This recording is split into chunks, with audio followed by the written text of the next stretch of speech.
I would like to welcome a very special guest. Give it up for Miss Pam, my mom. Woo!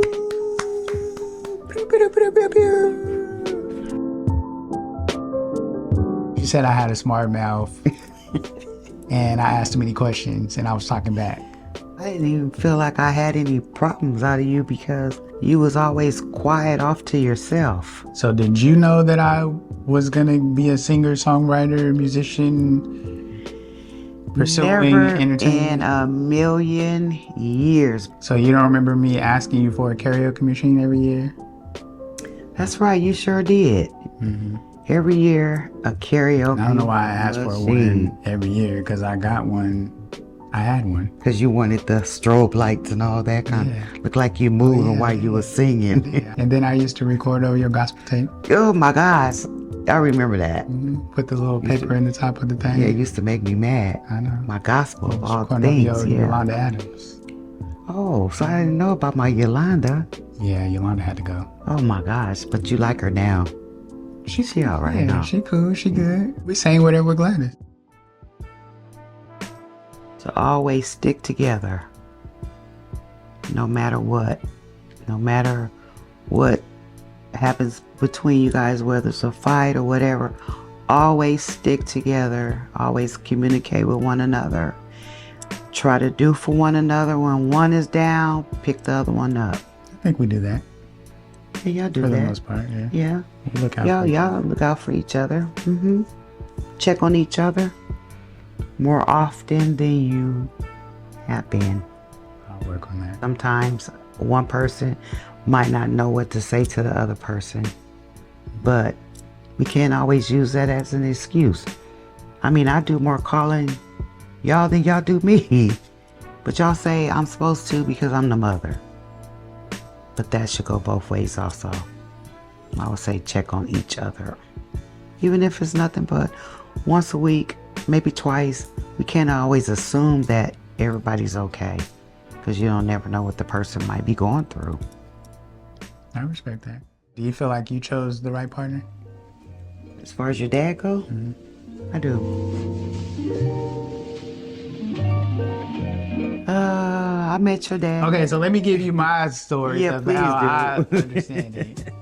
So you was this foxy little mama. Yep. That was walking down the street. You was walking to work. You was working at a bank. You was in charge of the vault. Mm-hmm. So you was walking to work. He scooped up in his Oldsmobile, I think it was. That's Lincoln Continental with the suicide doors. Sure. Okay. Open like this. Oh, the white one. Yes. Okay, so he's cooped up. He had a nice little car. He was light skinned, nice hair. He was always dressed. He always had a suit. suit, and he had a hat on. And a brim on. And he thought he was fine and all of that. Fine. Little young Timber. Oh, he was fine. So he pulled up on you. Yeah. And he said, hey, yo, baby, hey, yo, baby, hey, yo. Where you going? Yep. He was like, I'm going away, or whatever. Let me give you a ride. That's what he said? Yeah. Because he found out I was working at the bank. So he gave you a ride to work? To work, yep. And then what happened? Y'all exchanged numbers? Yeah, he came back and picked me up. Oh, he picked you up afterward? Yeah, took me to his little apartment and stuff, and you know. And shoot, I would say probably about maybe a couple weeks or a month later, shoot, I was moving in. Mom. That's terrible. No, it wasn't. Not at that time. Back in the day, it wasn't terrible. We fell in love. Okay. Yeah. Y'all were best friends. Best friends. Mm-hmm. So y'all was best friends. Y'all ended up moving in together, and then y'all had Tanisha, and y'all had y'all difficulties, and then 4 years later, along comes another child, and then 2 years after that, we moved to California, and Dad stays in Omaha. And then he came following back, eventually. Follow me to San Jose. Because he loved your dirty draws. Oh, gosh. Probably to this day. Oh, okay, all right. Never think that when you have a baby that the father's going to stick around, number one. Motherhood don't come with directions. It don't come with a learning book. So get around people that have wisdom, knowledge, and understanding that can be a help to you. A lot of times, when young people have kids and stuff, they fall into depression and stuff because they think that the father is going to be around. Be the mother and the father. Supply for your kids. Talk to the babies. Teach them while they're young and then they don't go astray. You have to change your language when you have small kids. Because what you do, how you carry yourself, is how they're going to act. I think to add to that is build a community. If the father is not choosing to be around, build a community of people that can help you with your children. But you have to build a good community. You have to be careful how you choose your community. And you also have to choose your community based on safety too, because Safety, yes. some people are weirdos and will Yeah. put your children in danger and do a bunch of weird stuff as well too. Not only do you have to choose your community, but you have to choose your partner. You have to make sure your partner is safe to be around your kids, whether it's a girl or a boy. Talk about it. Talk about the issues so that they can be resolved. Don't let them just fester. Your days are numbered. So you don't never want to go without talking to one another, because you never know if one or the other is going to wake up the next day, and you don't want to carry that. So I would say communication is very important. We might not always agree. We might agree to disagree or vice versa. But at some point we're going to come to an agreement. It might not be in that moment, but hopefully eventually we pray that it's going to happen. And you have families that still have not communicated years and probably never will. For something stupid. Until something happens, and then, they're going to big cry at the funerals and all that kind of stuff. But that's guilt though. That's why they do that. Right. Okay, I'm glad you said that, because I feel like a lot of times we haven't communicated and things just get swept under the rug. So I think that's something that we can still work on. We, as in us, like our family, are people who are generally quiet. We don't like to fight. But that spills over into not communicating because we don't want confrontation or we don't want to fight. But I think sometimes a fight is necessary to get to a resolve. Me and my mom was very, very close. And she called me Matilda. Matilda was my nickname that my mom gave me. The reason why I got that nickname was because she said that I was always cleaning up. I'm always doing something. We hung out a lot because we had the same values and ideas and stuff. Church. That was our big thing that we always did. Stay in the church a lot. So yeah, we was very close. I have friends who have lost their parents or a parent, and I've seen how it's affected them and kind of changed the way they approach life. I was the one that was in the bed with her when she passed away. I saw her take her last breath. That was a hard thing too. There's somebody that I talked to constantly all day, every day when she wasn't teaching or traveling, because we hung out a lot. We did a lot of things together. And he passed away when I was like 12.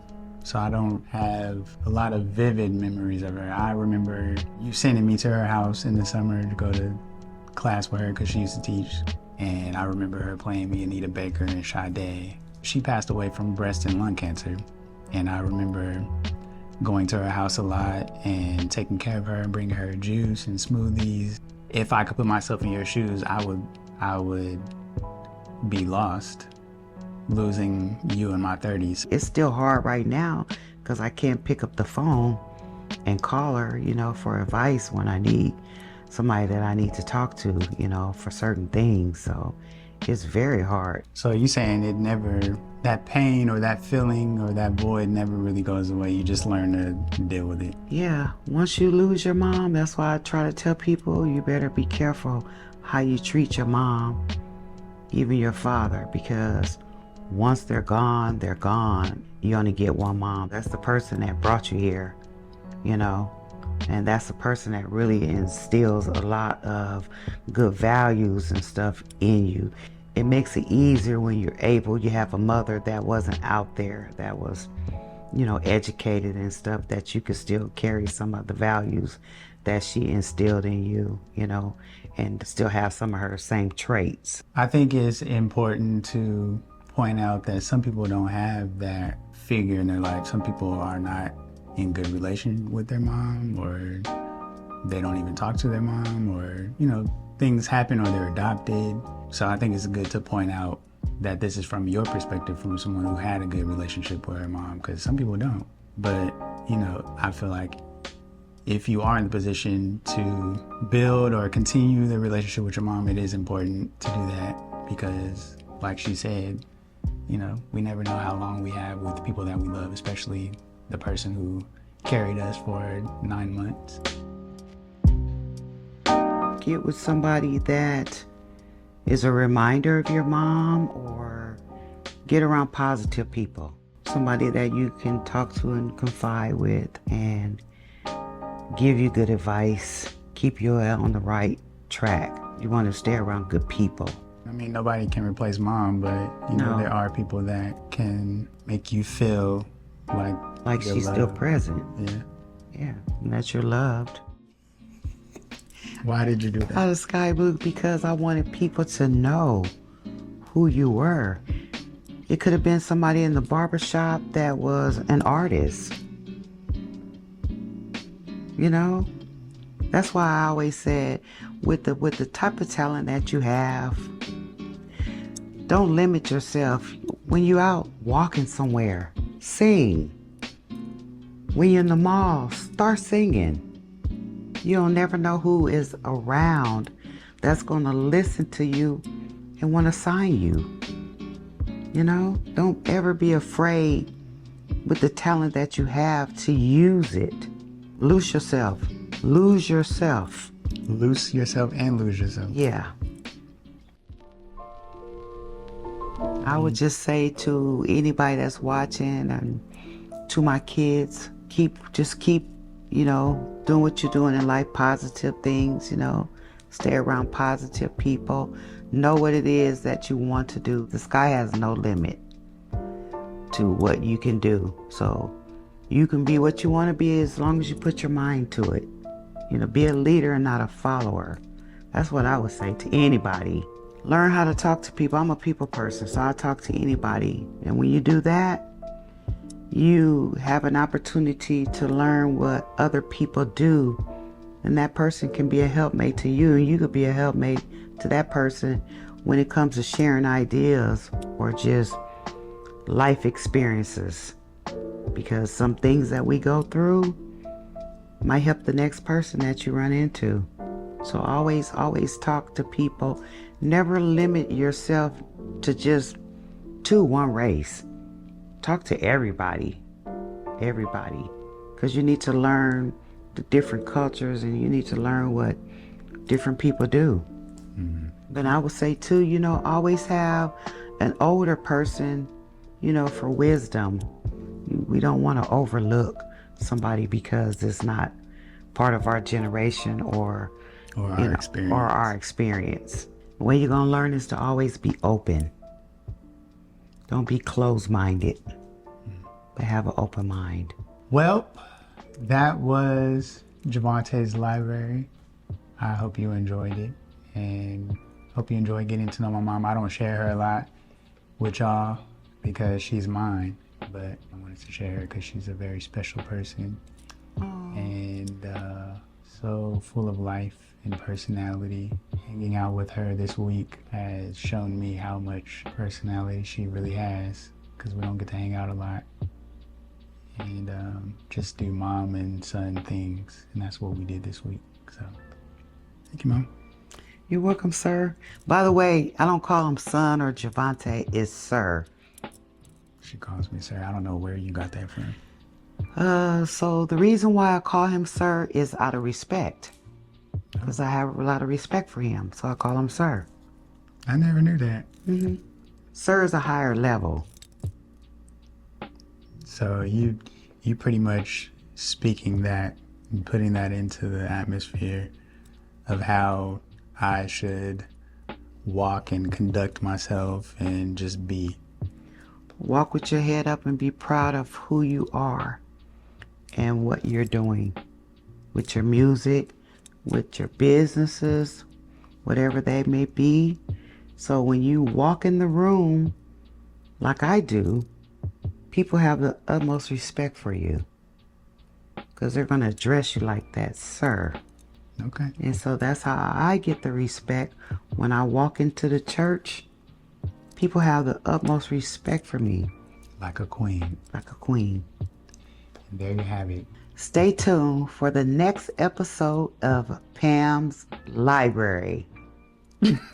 Okay.